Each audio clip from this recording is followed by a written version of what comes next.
The entire world was watching India curiously because at that time India does not have enough foreign exchange to import food grains and oil. The foreign exchange reserve with India will support the import only for a 1 week. The entire world is watching what India is doing at that time. So without these two items, no country can survive even for 1 day. So without food and without oil. A series of economic reform was launched in July 1991 to tackle the crisis. They didn't do any planning. There is no time. Just only 1 week is left. At that time, the series of economic reform was launched at no time. And these reforms were initiated by Dr. Manmohan Singh, the then Finance Minister of India. What is to be noted here is that these reforms were undertaken when India was actually in the intensive care unit.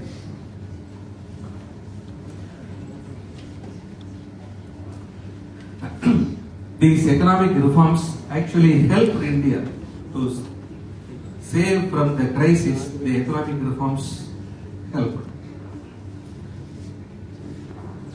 And I am very glad to tell you that the Euromoney, the international finance magazine published from London, has awarded the Finance Minister of the Year award to Dr. Manmohan Singh in the year 1993.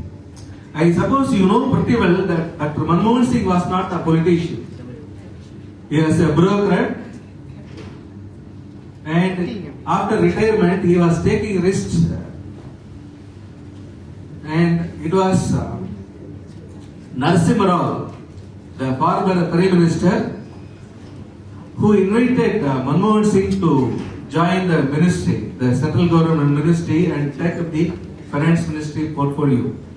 At that time, Manmohan Singh refused, but somehow or other, Narasimha Rao convinced to take up the finance ministry portfolio. Actually, the architect of the modern Indian economic reforms was Rajiv Gandhi, the former Prime Minister who was unfortunately assassinated, and he wanted to take India really to the 21st century. And after his assassination, Narasimha Rao came to power, and he has invited Dr. Manmohan Singh to join the ministry, and Manmohan Singh joined. What are the reforms? See, the reforms dealt with the macroeconomic stabilization, the industrial deregulation by dismantling all the industrial controls which India was following for a quite very long time. Then allowing foreign direct investment and foreign portfolio investment. Without capital, you cannot think of any development or progress.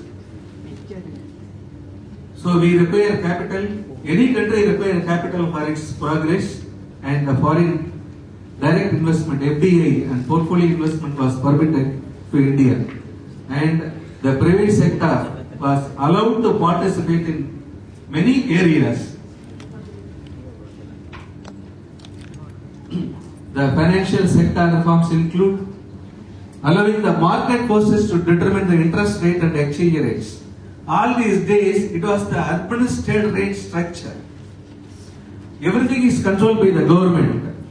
But now, the market forces are allowed to determine the interest rate and exchange rates. Then, we resorted to trade liberalization, removing curbs or controls. The achievement of economic reforms resulted in a higher growth rate, a stability in prices, a secular declining in interest rates, the massive growth in foreign exchange reserves from $1 billion to $203 billion. Then reinforcing India's external sector stability, then reducing foreign debt. When this is reduced, India was able to save lot in interest, the growth in foreign remittances, and an increase in foreign direct investment (FDI) and portfolio investment, which contributed the capital for its growth. The liberalization of the economy at the macro and micro levels have created a whole range of lucrative investment opportunities for long-term investors in India. As a result, starting from 1993, there was a lot of influence from foreign countries to India. The socialistic pattern of development on which India embarked in 1950s have put the public sector at the center and the private sector in the periphery. See, at that time I have to mention about Dr. Manmohan Singh. He did his PhD at London School of Economics, and in his PhD thesis, he laid emphasis that he has argued that only public sector can contribute for the development of any country, and there is no much scope for private sector. That was his thesis, and India followed only that policy. India was very seriously thinking at that time the only public sector can lead a role in the development of India. So as a result of that, we give a lot of importance to public sector and gave a lesser importance to private sector.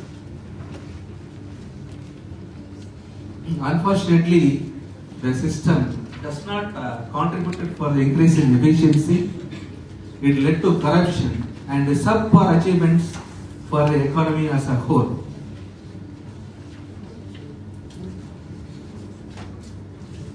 India learned from its mistakes. There is no meaning in pursuing a policy just because we have followed or we have framed sometime earlier. The economic liberalization of the 1991 progressively put the private was given to the public sector, and after 1991 the private sector was given the importance. The private sector was not denied its importance. It was not denied its role. And it allowed the market forces to decide the optimal outcomes. The India offers a China-style economic growth and US-style financial markets guiding that growth. Actually, India faced a severe problem. It doesn't have any proper institutional setup to regulate or control the capital market.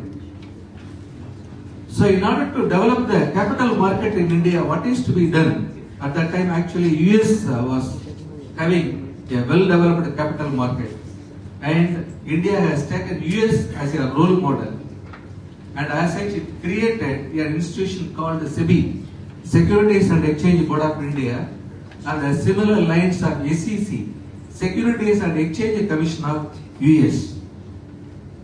And after SEBI was created, it has taken a lot of steps both to improve the capital market in India and also the minimize or to eliminate all the problems associated with the capital markets. And it is doing a very wonderful job. This is on the institutional side, and for the economic growth, India has taken the lead from China. See, you know pretty well that on the front of population, both China and India is leading. Once upon a time, it was considered that excessive population was a curse. Actually, when I was a student, I used to learn that there are certain futures for an underdeveloped country. See, the number one is the population, the low level of technology, the dependence on agriculture, and all these factors are contributing for the underdevelopment of a country.